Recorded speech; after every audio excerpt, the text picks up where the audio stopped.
e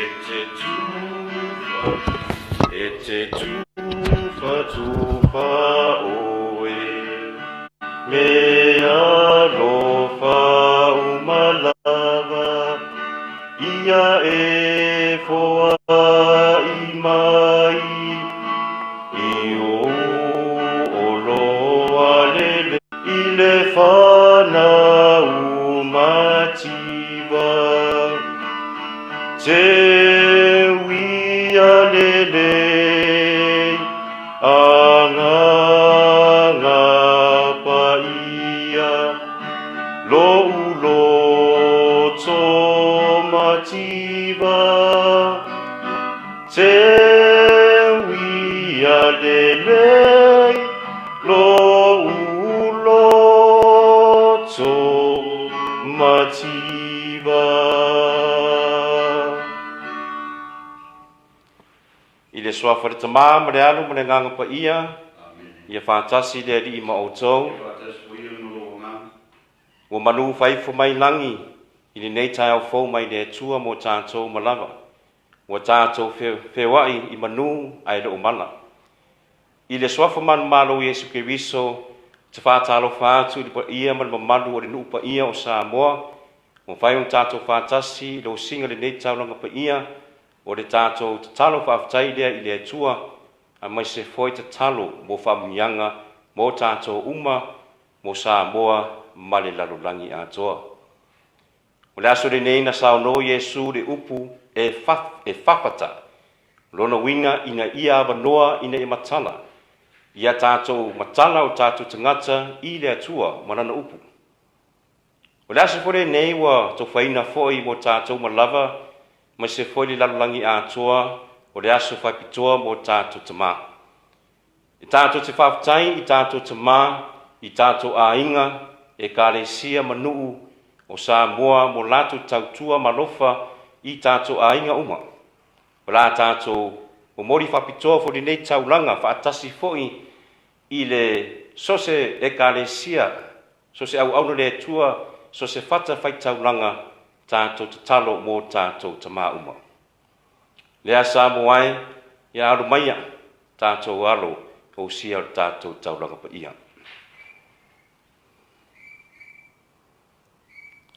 Usa matu whaafine, tātou te mana tunatu nei a tātou angsala, ina iau ngā tātou e whaamamalu nei misterio pa ia. O te tau le tua, e onan mana uma, ma o tō usoe, o matuang salalava i o mawhauwhaunga, ma ia upu, ia miongana o whaia, ma tāwha ioina o le whaia. Wa o wangasala, wa o matuang sala, o le mea leo te le atua ia Maria pa ia, le tau pōpea, le au angelu man au pa ia uma, ma o tō usoe, i o tō tānsia au le li lo tātou atua. Ia lofa mai a te tātou le atua leonan mana uma wha mangano mea tātou ngasala, ma watu i tātou i le ola e whaavavau. Amen.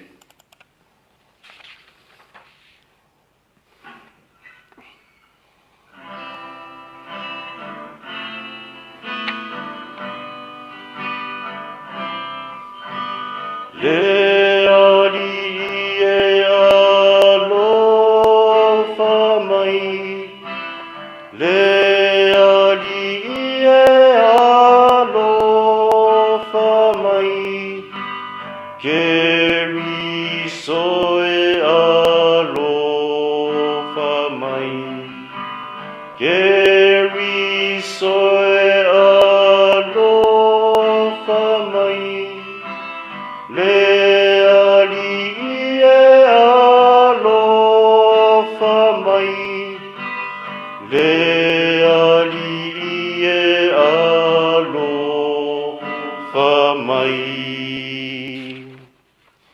O le vi inga i le atua i mea au pito runga, ma le file e mu i le lalulangi i tangata e loto le lein.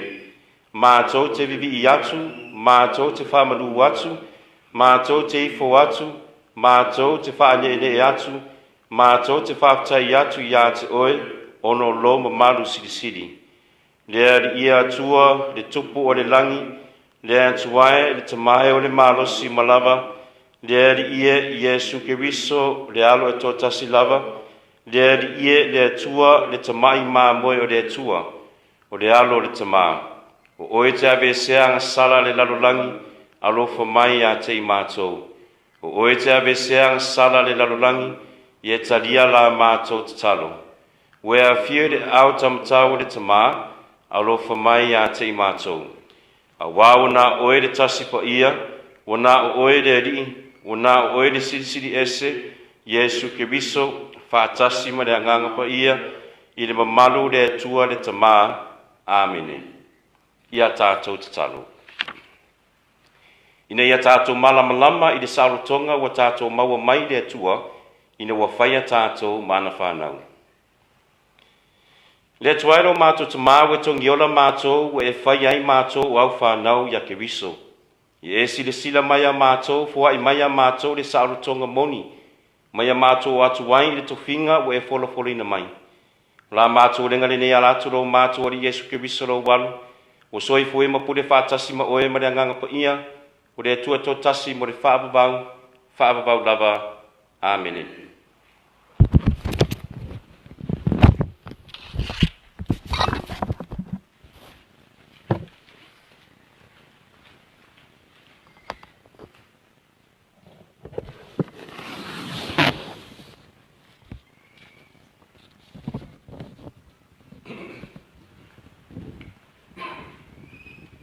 Folfolaina fiong pa ia le tua tātou te mō mai le tu se Isaia. Rolam tāu pa tōlus fun ma le lima. A matau pa folfola e whai upo e whā e i whā ngata e fitu. O le matua. E whā longoa talinga o e tutuli. E pese fo i le laulau whai o le ngungu. Isaia tōlus fun ma le lima whai upo e whā ngata e fitu. Whai atu ia e he woloto vai vai. Ia o tau wha marolosi, au atu te whewhi. Wha auta, lo o tau atua. O le ao o mai le tau i masui, o le tau i lava mai le atua. E whio mai lava o ia ma wha aola ia te o tau. O na wha pupula ina ai leo mata o e tau aso. E wha longoa foitalinga o e tutuli. Na oso ai leo di pili e pei o le aina. E pese foi le laulau whai bo le ngungu. A wā e oso mai le vai le vau lafu wā. Ma vai tafe i le toafa. E a vea foi le se rapi ma vai lepa. E a vea foi le nuuna mati ma vai puna. O le mea nofo ai luko e ta oto ai i lato. E whai lea ma mea e tutupu ai u ma kome. O le upu a le alii. Lea tuai whaapetai. O le salamo fetali ai. Tali. Lo wanga ngai, ye e vivi i atu i le alii. Lo wanga ngai, ye e vivi i atu i le alii. O le na te whaia le whamasinonga mo e sawaina. Na te awatua le mea ai i e o fia ai. E te tala e le alii e o nono tia, tali. Lo wanga ngai, ia e vivi i atu i le alii. E whawhe pulafi le alii e o tau aso. E whatutu sa oina le alii e o whanu no. E alofa le alii e a miotonu. O le alii na te tausia tangata ese e whai malangolango mo le wa umatua. Mal fafine wo oti lana tani. Au le ala o ea mi o leanga, e whapio pio ina e ia. Lo ua ngā ngai, e vivi i atu i le. E pule le li e whaapavau lava. Si o nai, e pule lo atua e au tupulanga. Ia o tau vivi i atu i le li. Tali, lo ua ngā ngai, e vivi i atu i le li. Our second reading is from the book of James. My brothers and sisters, show no partiality, as you adhere to the faith in our glorious Lord Jesus Christ. For if a man with gold rings and fine clothes comes into your assembly, and a poor person in shabby clothes also comes in, and you pay attention to the one wearing the fine clothes and say, "Sit here, please," while you say to the poor one, "Stand there," or "Sit at my feet"? Have you not made distinction among yourselves and become charged with evil designs? Listen, my beloved brothers and sisters. Did not God choose those who are poor in the world to be rich in faith and heirs of the kingdom, that he promised to those who love him? The word of the Lord. Thanks be to God. Tātou tutula'i mo le whai po le evangelia. Ale.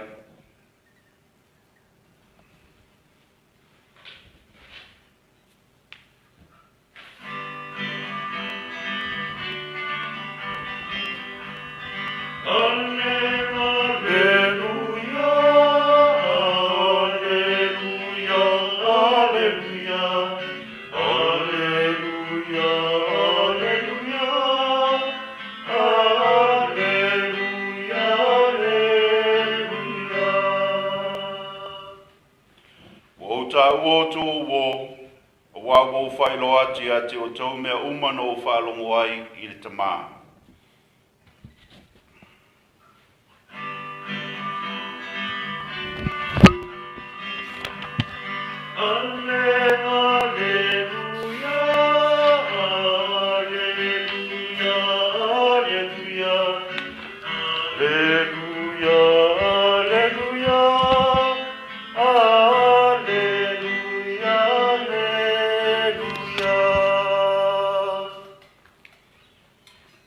Whātasi rea li I maotou. Ia whātas fo ia molo wanganga. O le whorwhoranga ma le mangalia pa ia na tūsia e mariko. Lea li ia vi ia oe.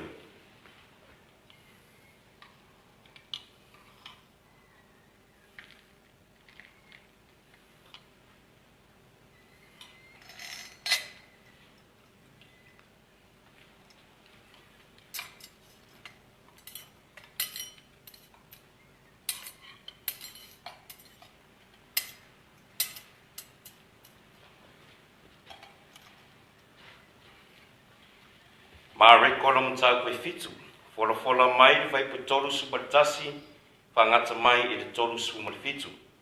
Mare ko fitu, vai po tolu sumatasi I le tolu sumatfitu. Ore matua, uia whaarongoa e sa tuturi, a toa mai e sa ngungu, sa ia whaangana ina.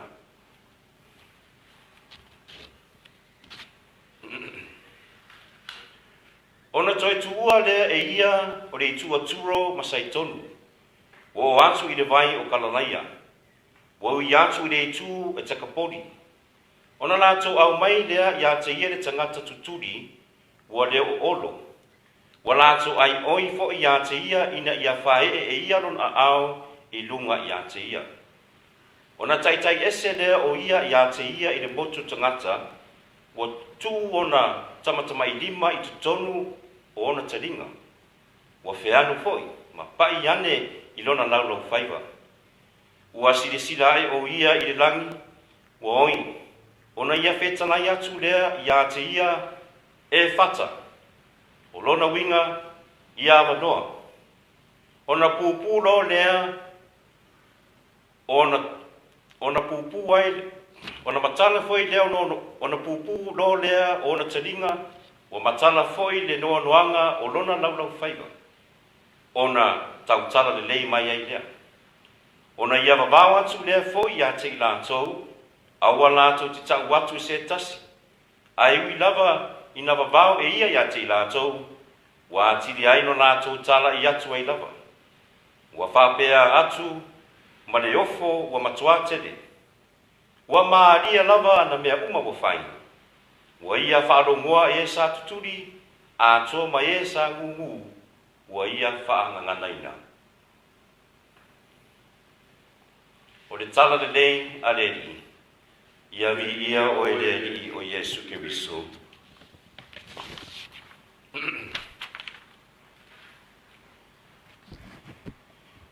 wai ono te asu atu vai malupuenga I te tātou lupa ia.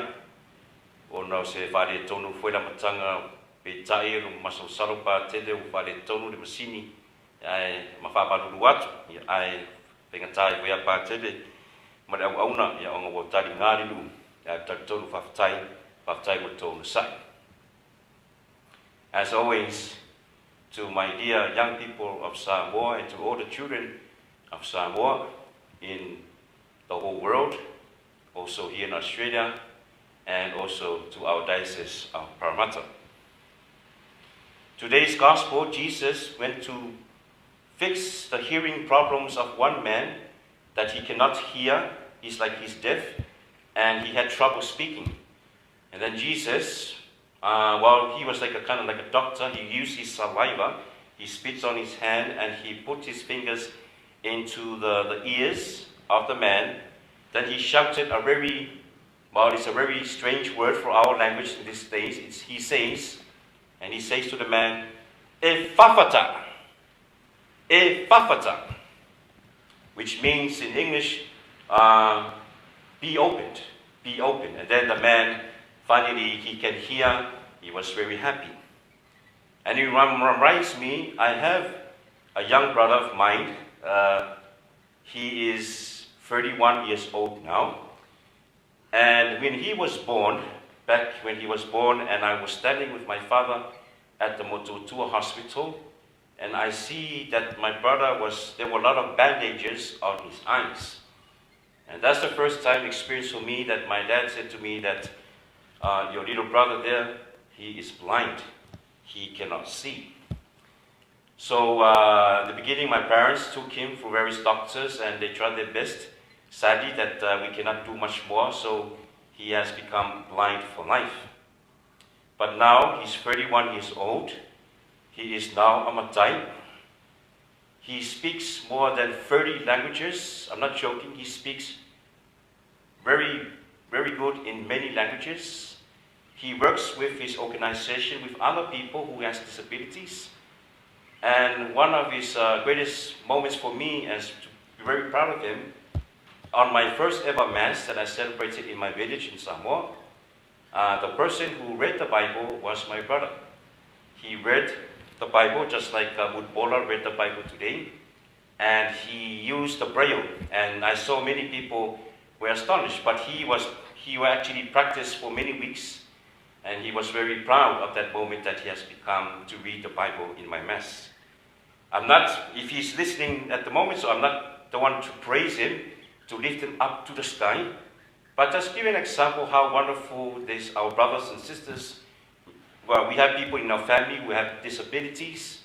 First thing that we must respect them. Do not tease them, but to always respect those who are blind, who cannot speak, who cannot walk, who also have Down syndrome or autism. All of this, we must be very grateful and to pray for them and not to look down on them.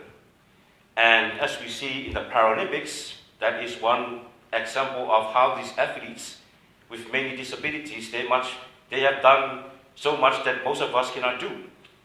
And today that Jesus did the same for our man who cannot hear. So when the man he can hear again, he can speak again, he was so full of happiness because it was the first time in his life maybe to hear the wind, to hear the people talking, and also by speaking the first time, it's a miracle. We can imagine how happy he was. But there's something more important, not just by physically can hear again or speak again. When Jesus said, "Ephaphatha," to be open, we must, not just by hearing, important to listen to God's word. And as always, I always say in every Mass to our young people and to the children, your parents, your ainga, can ephaphatha you every day and night. They ephaphatha you by okay, whaakongu oe me whai. They also speak words of encouragement and advice to you. That is their way of ephaphatha to you, to not to hear but to listen. It is for your own good. Because one day, God willing, you will be the one to do the ephaphatha. e whawhata to your own family, to your own community, everywhere you're going to be in life, it's important that we must open ourselves to God. And today is Father's Day. Pray for your father. Pray for our grandfathers and uncles. Father Ranning today, in our Mass, he said today, if our fathers are still around, call them, talk to them, and tell them how you love them. But if we have fathers who are not long with us any longer because they have died or passed away, pray for them. Pray for them and thank God for them, for all the goodness that they have done. Ia usum tu whawhine, ia pe lawang whaaso atu. I alu whanau ma, ame se foitu palanga tarabou, ia le uso le nei whaiwhiau, ia o le tatono nisi o toto te sirafia. Ia ae koe mga kuai, i sa misa sa whai se tasi mtanga ruenga, i sa moa, ia, sa whaile mi sa ausi misa i le tae o po, pe masani ei sa moa, ia sa ura, ia o le whai taunga, i o le evangaria tonua lea ana nei, lana e whata tua Yesu, i le ena tuturi mangungu, e uma le launga pākele, i le lua mingu ke au ke li liu manarikane sa ungi sa uringa nungarikane, au si tamarea sa ma au na whatasi, wa tō whā nunga le kufoa, wa ka ngulu i le lua mingu ke launga pākele. Ia la o ke kuma o kurunga le kumaro, ma o whairula i e tama, e whawhata, ua matala, ua hala le tama, mai anu monuanga. Usum tu whawhine o le upu Yesu, nena wala au le upu e whawhata, ina ia awa noa, ta tonu whai mo fia lava, le whiau lava Yesu, le ngata, ua toe te tala, o meia sa no whai, le nei tau le lea, i ta tonu, ta tu lo uma, ta tu usum tu whawhine o lato, e imana onga whapitoa, ai lo finingalo fo Yesu, ina ia ta tu matala, ia e whawhata, o le ta tu loto, mo mua lava i le atua, i lana upu, lana finingalo, ia, ro tau whai lava le atua, i ana awala, e whawhata ia tātou, i ana musmusunga maala, ia tātou te whamatala, ma tātou te whaatino. Ma se wheo tau mātua i tō whanau, tonu tātou mawhatanga whaekare sia, ma se whoira tunu. Tā ua leo le tātou te tala. Le nao le whaalolongo i le leo, a o tātou anganga, ta tala o tātou anganga i le tua.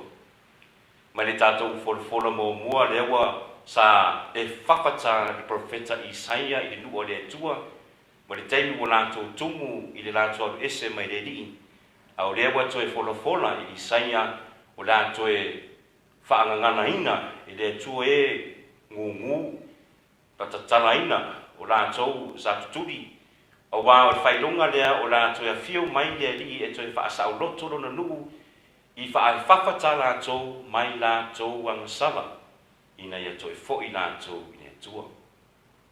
I le e whawhata i le tātou upu wholofola no dua, sao no mai polo, ia, tātou māsani lava lea a urufale mai se tangata mau mea wala i la lei, e mo mualo i moe tātou vaai ma tātou titiro iai, a urufale mai se tangata mativa, ia tātou no le tātou māsani lava lea tātou te manatu whatau waa, tātou te le anu, au lewa te e whawhata mai tātou e paulo au ne tātou whapena wa tusa maratou i le sirifango le atua. A wā lela patai mai paulo i le upuwholo no dua, ia au ne tātou whamsino i tātou uso o tangata. Ia, le pose lilo sa moa lo alu bea finaunga, o lo iai lo whawau bea le e whawhata lea, lo le whawhata le tua, au le whawhata o le tangata lava ia i ona manatu, i ona tō whā, i lona si ufonga, wa whetu ai whaatasi, ia o tātou ai pēr lo o tasi pēr o se o tātou tunu, i le tūlanga se tulou, a wā o le tua le tātou whāwai, o le tua le tātou pule, wa o tātou tono le sirifanga fo le tua o sirisira mai, ia tātou sa mo te le whamsino atu. Ia tātou te mana tunatu i tātou vangia. Pe tātou te e whawhata i le whiningalo le tua, a mai se foi o ia tātou e whawhata tātou tangata, mō le tātou le lei, tatana tātou mawhauwhaunga no nuanga i tātou loto, ina ia au am ese tātou manonuang o le whita whainta lea, o le aise tasi, ia le walu i mei tātou le tua tala o tātou loto i ate ia.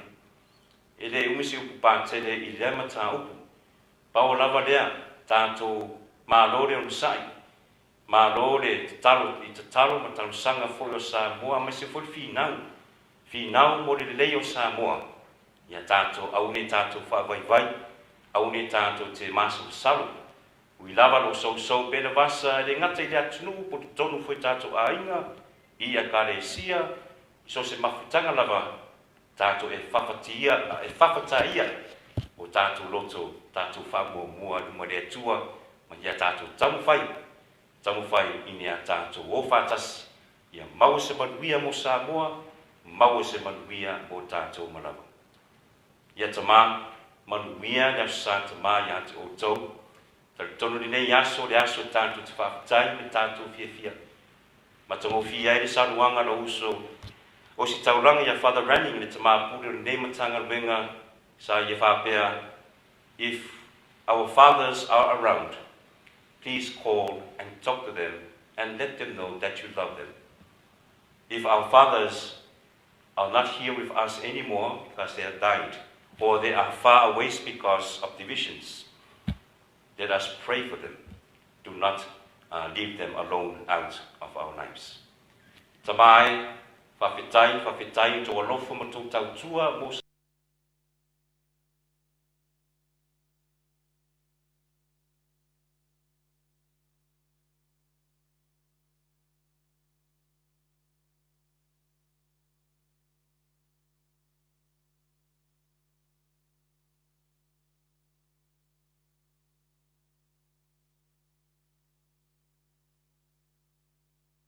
Tamai, whawhitai, to alofa ma tō tautua mo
te whātua ia tātou mo tātou tarusanga no tele, ia tātou te talo mo taitai uma o e kāresia, tātou te māwhare anganga, ina ia whamamana ina pēr, e rigi o lātou, a wā tausinga o lātou whānau whare anganga. O tātou renga rea i rigi e whāponga mai. Mana tua pēle lalolangi a tōlo, whengai pē mo whitām whaingitā, me se foi mo Samoa, i mo atunu umalawa o alalai, te pai ma manu Samoa, talo mo le while ma se foi o te talo loto o tangata lu, i le whinangaro le atua. tātou renga lea i lea li e whāfunga mai. Mori pēr tātou tauranga mō Samoa, i le tūlanga pēr o whengai pēr tātou i mo tātou taitaia ma se tātou tungata, i tātou talo mo le while ngu a me se wharitasi, i ni a tātou lusai pēr, e tali mai le tua i a Samoa. O tātou renga lea li e whāfunga mai. Tātou manatua o tātou mātua tausi, e ma se whoi tātou lo whengai ma ngase, i Samoa, i Maota Malawa, i whare ngase, i Samoa ma se so se atunu lava. Ia, tātou manatua whapitoa lātou, o tangata Samoa, ma tangata umalava, o lātou awhia i whaamai o le Kovita. Manisi whoi lātou nei, tātou talo whapitoa mo lātou i ngase, le toa fini a Sofia, mai le Holy Family Parish i Edmonton nei Australia, o lo whiangai o ia ma le cancer stage 4. Manatua le atari i a Bernard tuai mau, whengai ma ngasi. O Brandon Tia, o se tasi foi o lo maua i le whaamai o le Kovita. Ia manisi foi o tātou ainga, ma tā manaumia tātou talo, o tātou renga le li e whāfunga mai. Tātou manatua o tātou we o māriu, i tātou tamā, tina, usum tu whawhine mwhanau. Tātou manatua whapitoa le atari i a Kylo J. Loft, tuai mau, Gadsden, le tina i a Tiresa, amitua nai, malai ulu, le tamā i a busui ngā atoa Solomona tupai, le tamā i a fuiono, i o tā lātou malawa o māriu, o tātou renga le li e whafunga mai. Tātou tatalo whapitoa mo tātou tamā, ia o tātou tamā, ia o tātou mea rofa, o tātou tatalo mo tātou whawhitai, ia te lātou, o mori whapitoa li nei misa, o tātou renga le li e whafunga mai. Tātou talo whalongo mo tātou lava manauma.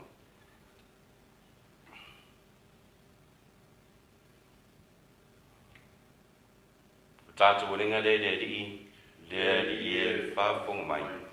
E tuoro mātou te mawhawhitai, mātou te whawhitai, lau whio mo lau upu, matala i mātou te ngata, te talo mātou loto, te lia fwoi nisi o mātou mana ongo tono mātou loto.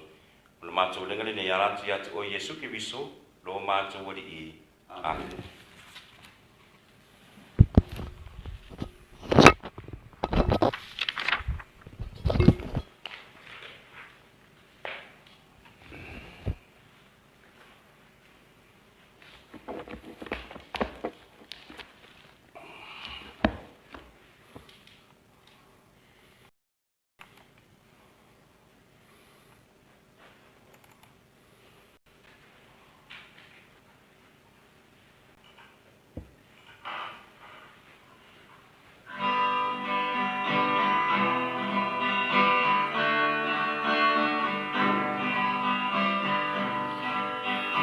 So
Usu matu whawhine i o tau tatalo ne ia tari le leia lau li tauranga mala au tau e le tua le tama e ona le mana uma.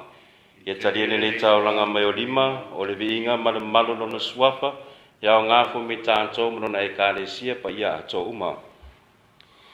Le tua ai o le fide mu ma le alofa ia vea la o tau mātou mō ringa o se i fonga moni ia te oe ma ia whaari wina mātou ia whaatasi ma oe la mātou lenga le neona ke wiso lo mātou wali i Amene. Ia whātasi le rii ma o tau. Inasi a ia o tau loto. Ia tātou te whāptai le rii lo tātou atua. Le tamai o le atua soifua e whāpavau me o le malosi malama. O se mita bitanga whai ai mo mātou i le whāptai atu ia te oe. Ina wanga sala lau whanau ma whaamabau ai mai lau whaawonga. Na eto e whaatasia i lātou ma lau fio. Ona o le loto o lo walo ma le mana o le nganga pa ia. Uia wha mau popo lātou i lau e kāre sia. Ina ia tasi i lātou e pei o oe. Le tamai wat.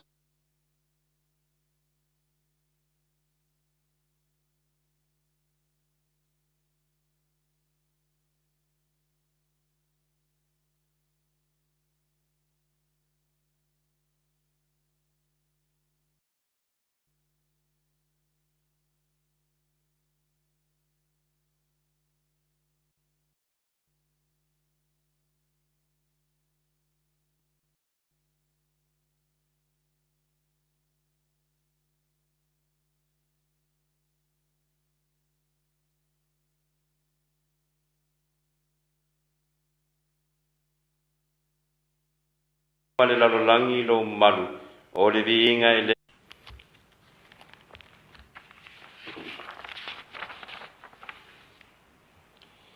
le ie we matua pa ia lava puna anga o pa ia uma me alofa na ia vela to mai mato o le tino ma le toto lo mato wali i o Yesu Kiriso atuna to le otu se otina ia tsaria na lava malie na tango i la reto mavatu ia te oe le whaafitai na tofi la reto mavatu na au soo ma le whape atu i nā whitango fia iai o tō uma maa ai iai o lo tino le nei o la foina atu mo o tō.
Ata utino atu lo toe tu oe afi yo mai. Ni wha wana tungano no mariu mo na toe tu ma toe te mo mori atu ya te oe te mai le nei a reto le ola ma le nei po le whaola tanga ma toe te whaftai atu ya te oe ina we aru ie ma toe tu tu yo ruma ma au na atu ya te oe. Pesoso ene mea mātou ma we mautu whaanga le tūma le tōtu ki wiso. Ia ia whātas tasia mātou i le mawhutanga e tasi le anganga pa ia. le ia mana tuala we ka le sia le lalolangi atoa ina ia mātou le alofa whaatasi ma whalani sisi no mātou te māpa ia Vincent Long no mātou pikpo ala pati Dui Matailinga Peter Brown no mātou pikpo uma le tuenga sa uma ma se foi le mātou nu o poto nei e maltua o mātou te mā uma ma Kylo J. Loft Tuai Mau Gadsden Ti Resa Amitua Nai Malai Ulu Musui nga atoa Solomona Tupai le tama ia fuiono ena e valawina malinei o langa i le baptisonga na oti la tau whaatasi ma kewiso ia whapena foi na mautofi la tau i lona toitu i manatua mātou uso ma tu whaafine u foi atu la tau malo longa ma le whaamoe moe le toitu wae i taria la tau whaatasi ma te ngata mali li uma le malama o lau fio alofa mai a te mātou ni ia mātou au ngā mātou te awai whaatasi i le ola whaavavau ma Maria le tina tau po o le atua whaatasi mara wa apostolo ma le au pa ia uma wena whaatino i lau whiningalu tupulanga uma mātou te fia vivi whanene e whaatasi mei lātou i lau fio e ala aturo walu o Yesu Keriso.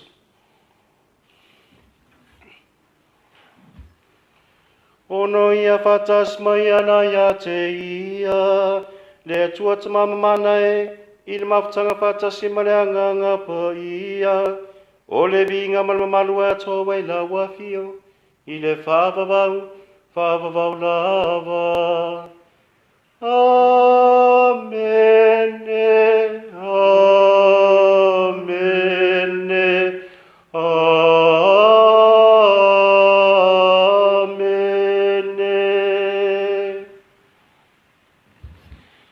O le polo inga whaola ma whamautu iala iaonga pa ia o ma whain whamalasia tātou e te talo atu. Lo mātou te mai o le langi, ia pa ia lo suafa, yo mai lo malo, ia whai lo whini ngalo le lau langi, pēna whai le langi. E whai mai a te mātou le asu nei, a mātou mea ai e te tau ma le asu. E whamangan mai a te mātou ia mātou ngisala, e pe o na mātou foi o na mātou whamangalo inatu. E wangare mai a te mātou, au foi te inga i mātou whaso songa, ai lawe ai mātou mai le leanga. Lawe ai mātou le iau mātou le atu mai leanga uma, alofongia ma whai mai le while mbui o mātou waso. Mai le sosoni mai lo alofa muti vane sa alotu tu mawe mātou mai leanga sala, ma malue mai aturunga uma. Mātou whatai tani ma wha moe manuia, ma le fia mai lo mātou whaola o Yesu Keriso. Mai o le malo, le mana malvinga e o na pou nei, yo o le whaavavang. Le ari ia Yesu Keriso na whai atu i o apostolo. O le while mua te tu atu ia te o tau, o lo while mua o te fo ai atu ia te o tau, au nisi le sila mai a mātou angasala, a le whātu o tu lau e ka le sia malofangia. Fo wa ia te i le while mua maritasi e tu sai ma lo whina ngalo, o le so e fua ma pule i le whaavavau na vau. Amen. Ia te o tau le while mua mai le ri. Ia tato i ngai tato te fo nei le whailonga o le while mu Keriso. While mu Keriso ia te o tūmalava. Happy Father's Day. Peace be with you. Happy Father's Day.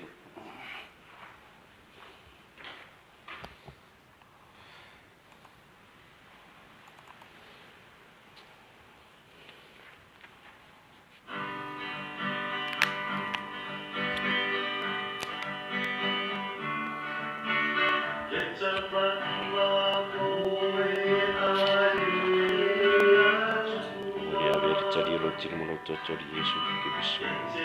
E watu ya kwa sino ngoma mana ya pita yo lo ko mutu bali. Ya be mo wa o ku puinga o ma fau fau martino.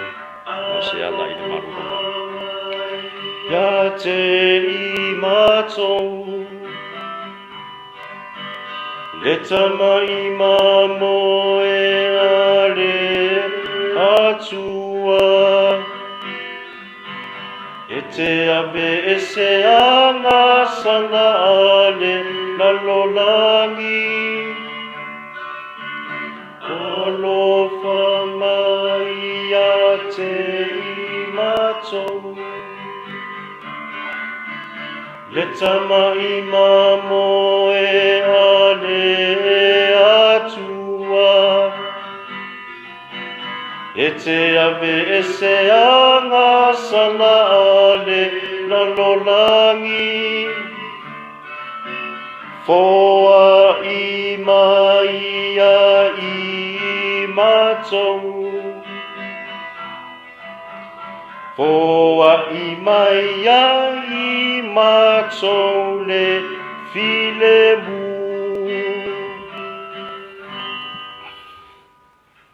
I tātou ainga pe ona mo le whai on tātou whātasi i tātou talonga pa ia. Ona o sā mo man whamai, ia lo te tala mai pēra wanoa mai le tamā pa ia ia tātou uma o wā tātou komunio manao. Whaunta le tamai māmoe le atua, whauti nea te aveseanga sala le laulangi. Manuia la ato wala uria le tāri suanga le tamai māmoe.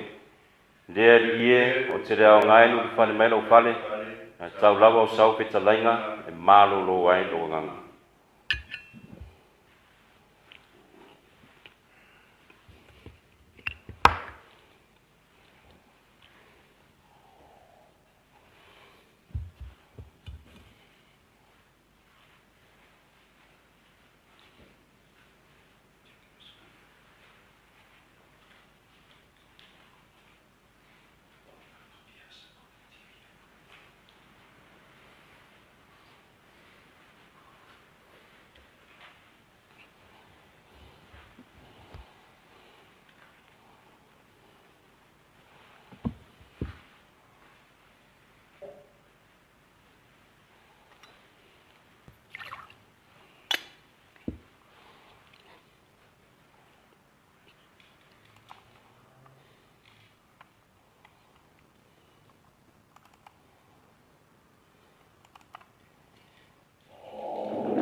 Ia tātou te talo. Lea ia o lau upu ma lau sakala meta wa mātou mau waile mea ai ma reola. Ia vea li nei mea lofa o lau walo e taitai nei mātou ina ia mātou au wai lona soifua mo le whaavavau. La mātou lenga li nei o le kewiso lo mātou wali i. Amene. Ia whatulo lea fiu tātou li whaalo Yesu kewiso le malu nei. Ia e lai nea wanoa o te whaare watu le wha mālo mo le whaafatai fo i le pa ia malu lupa ia. Samoa o tātou a wai whaatasi fo i le tātou taulanga pa ia o le misisa. Whaafatai mo talusanga. Whaafatai fo mo le support. Ia tātou te whewa i pēr tātou uma i te talo. Ni a tātou mau pēr manu e fo ina mai tātou te mā o le atua.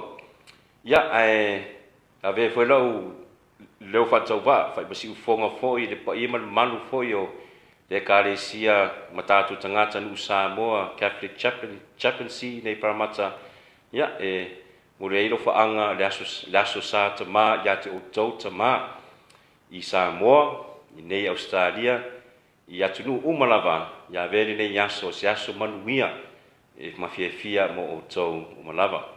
Pei lama na sauno pa te rally, ia o tātou te mā, o le mpaita, o le tui tātou tui mā puta, ni nei o langa, po tātou te mā, o loa tausanga, o le leis tātou vā malatou, ia tātou te talo, manatua pei lātou ni nei aso, i tātou manatu, ma se fwoi tātou talusanga. Mo le whaptua fwoi whaptai fwoi, le te mā ia mutpola lui, mutpola, whaptai lava le te mā i lui, ia le o tātou au na whātasi, le tātou whaitaunga, ma se fo ma le tātou taulanga pa i misa. Manuia whirafu sa ta mā, ia te oi lui, ia whaftai lui anga lei oingi, ia e pēnga pare kongoi pā ke li misa o ngā o ia ma le camera. Ai whaftai te lava. Whaftai foi le au whenuranga foi le mauta sa movinga o le atua, mo le tō au naunanga foi le nei au sa mau sa uma. Ia whamanuia pē le atua ia te o tō mo tō tiute. Ia tō te whaasoa, ma tō te avea foi o tō ma tangata e whawhata. E whawhata mo le malamalama ma le lei, a lo le whawhata tātou te sa idi mā sei ma le mala mo tātou malawa. Whawhatai rau whenwenga. Ia, Samoan, le nei aso, ia, tātou maua pēr fia, ia maise foi, ia wha maise foi, ia lātou nei, o lau foi lato o swafo nei o nungu maliu, na tiri ia Kyle J. Lott, tuai mau, ne tina ia ti resa, mi tu nai malai ulu, te mai a musui, ngā atoa sa romona tupai, te mai a fuyono, ma tātou umalawa o whengai mare au, pungi sa sang whamawhanawhana le atua ia te o tau i nei aso, tātou mau pēr le whamoe moe mo lātou nei, ia manuia lātou malanga. And get well soon for i mo tātou tangata, so se whare mai, maota malawa, ma se whai lātou nei, le tuawhine ia Sophia, from Holy Family Parish, Edmonton, le uso ia Bernard tuai mau here in Parramatta, le uso ia Braden Tia, o lo afia o ia i le kovita, ia manisi umalawa tātou tangata, ia sang whamawhanawhana le tu ia te tau, mātou talo mo o tau, ia aua tau te whawaiwai, e whamalosi. Samoan, manuera sa te mā, manuia vole nei aso, tātou maulwhiwhia mo tātou te mā. Ia whātasi le ri i ma o tau. Whamanuia tu le tu ia te o tau, leo na mana uma, te mā, ma le alo, ma le nganga pa ia. O mai al misa, o atu i o tau ma le fia, ma le manu ia o ke viso. Le atu wai, whātai. Ia lui, ia, nā whaita pese mo mori mo tama. Ai Yesu i se tama, o se ainga fifia, ainga fifia. Ai Yesu i se tama, o se ainga fia fia. Tina. Ai Yesu i se tina, o se ainga fifia, ainga fifi. Ai Yesu i se tina, o se ainga fia fia. Mo kako whangau. Ai Yesu i se whanau, o se ainga fifia, ainga fifia. Ai Yesu I se whanau o se ainga fia fia. Happy Father's Day.